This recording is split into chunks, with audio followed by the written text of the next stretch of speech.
Assalamualaikum students, how are you all? Hope you are in good health and in good mood. Today we are going to study chapter number 2, living and non-living things. It's class 4th EVS. Let's look carefully at the picture above. What do we see in the picture? There is a table, there is a pot with a plant on the table. A child is standing near the table. तो बच्चों आज जो हम पढ़ रहे हैं living and non living things. आप सबको पता होगा कि लिविंग एंड नॉन लिविंग क्या होते हैं। आगे हम उनके कैरेक्टरिस्टिक्स भी पढ़ेंगे, एग्जाम्पल्स भी पढ़ेंगे, लेकिन पहले ये हम थोड़ा सा रीड करेंगे। तो ऊपर जो ग्रीन कलर का टेबल दिया गया है जो हम इस बुक पे देख रहे हैं, there is a pot with a plant on the table. वहाँ पे एक छोटा सा गमला है और उसमें एक छोटा सा पौधा है।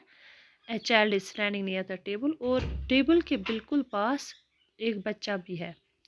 Let's now keep a pot with a plant on the table as shown in the picture. Teacher calls Yuan. Yuan, come and stand near the table. Now walk 3 steps ahead, says the teacher.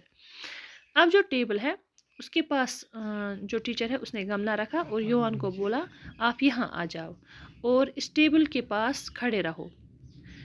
Now walk 3 steps. 3 step आपको table की ओर चलना है। किसने बोला? Teacher ने बोला। Yuan walks on his own. Can the table walk on its own?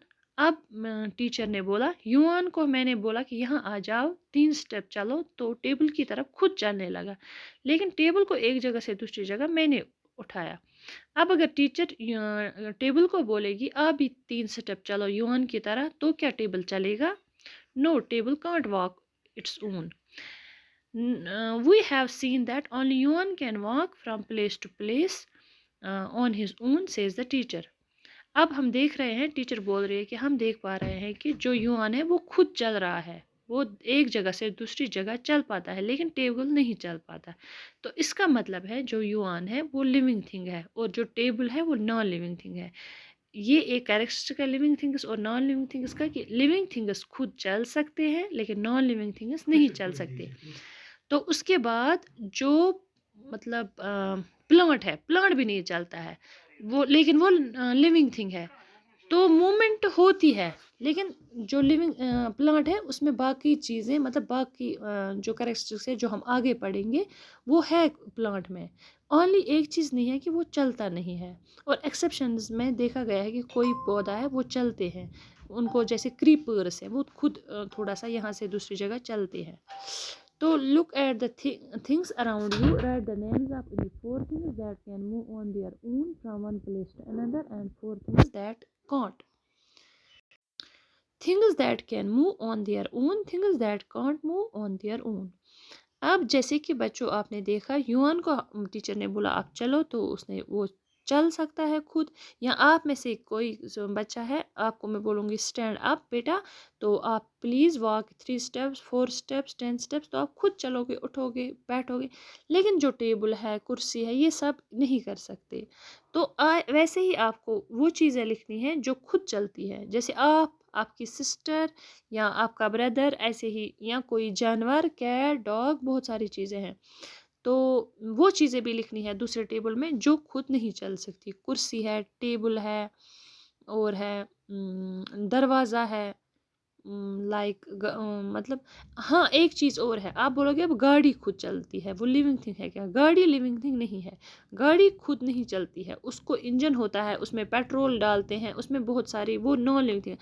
वो चलती है बट उसको चलाने के लिए जो चीज़ें हमें ज़रूरत पड़ती है वो, मतलब जैसे आदमी उसको चलाता है अपनी तरीके से, उसमें अगर पेट्रोल, अगर गाड़ी चलती तो उसमें पेट्रोल नहीं डालेगा तो क्या वो चलेगी?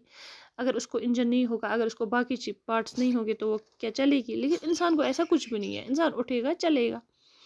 तो इसमें बहुत सारी डिफरेंसेस है, तो आपको हम आगे आगे पढ़ेंगे कि खाली चलना ही नहीं है कैरेक्टरिस्टिक, मतलब किसी लिविंग थिंग का। खाली ये नहीं देखना है कि क्या कोई चल सकता है तो वो लिविंग थिंग है, या नहीं चल सकता वो नॉन लिविंग, लेकिन ये एक कैरेक्टरिस्टिक है। अब है what we have learned. Human beings, animals, birds, fish, insects can move from one place to another by themselves. हमने ये सीखा कि ह्यूमन बींग्स जो है, जो मतलब ह्यूमन बींग्स में आते हैं लोग, औरतें, मर्द, बच्चे, बूढ़े, सब, तो ह्यूमन जो होते हैं इंसान। बर्ड्स, फिश, मछलियाँ और परिंदे और छोटे छोटे कीड़े मकोड़े, वो एक जगह से दूसरी जगह खुद चलते हैं. Some other things like a rope, a car, a stone, a pencil, a shoe etcetera can't move on their own from one place to another. लेकिन जो चीज़ें मतलब रस्सी है, गाड़ी है, पत्थर है, पेंसिल है, जूता है, ये मत चल सकते हैं एक दूसरी जगह से दूसरी जगह, तो ये लिविंग थिंग्स नहीं है. लेकिन ये मैं आपको आगे बोलूँगी कि लिविंग थिंग्स और नॉन, अभी आप लिविंग थिंग्स और नॉन लिविंग थिंग्स के चक्कर में मत पड़ो. अभी आप खाली ये याद रखना है कि ये चीज़ें नहीं चलती है खुद. तो normally plants can't move from one place to another on their own.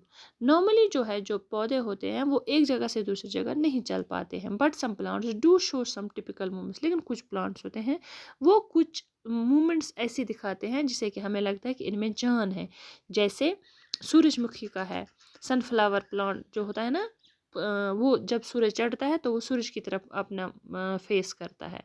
तो some flowers open in the sun close at time sunset. और कुछ फ्लावर्स हैं जो जब सनसेट होता है तो वो ओपन हो जाते हैं बिल्कुल सनलाइट से, और जब सनसेट होता है तो वो बंद हो जाते हैं. For example the sunflower can be seen always turning with the direction of the sun. ये हमने आगे पहले ही आपको बोला कि जिस तरफ सूरज होता है उसी की तरफ फेस कौन करता है, सनफ्लावर. ठीक है, ये जो फ्लावर है. दिस है वन टाइप ऑफ मूवमेंट. तो ये एक तरह की मूवमेंट है. बाकी the blooming of birds and flowers is another type of movement. अब जो बर्ड्स होते हैं छोटे छोटे, जब फूल निकलते हैं, जब वो छोटे होते हैं बिल्कुल बर्ड्स होते हैं, फिर जब वो मतलब वो पंखुड़ियाँ अपनी खोलते हैं, उनको फ्लावर बनता है, तो वो भी एक तरह की मूवमेंट है. तो ये हमें देखना है कि मूवमेंट पे इस वक्त हम जो पढ़ रहे हैं ये मूवमेंट है. फिर है बाकी बाकी चीज़ें, ये हम आगे पढ़ेंगे दूसरे लेसन में.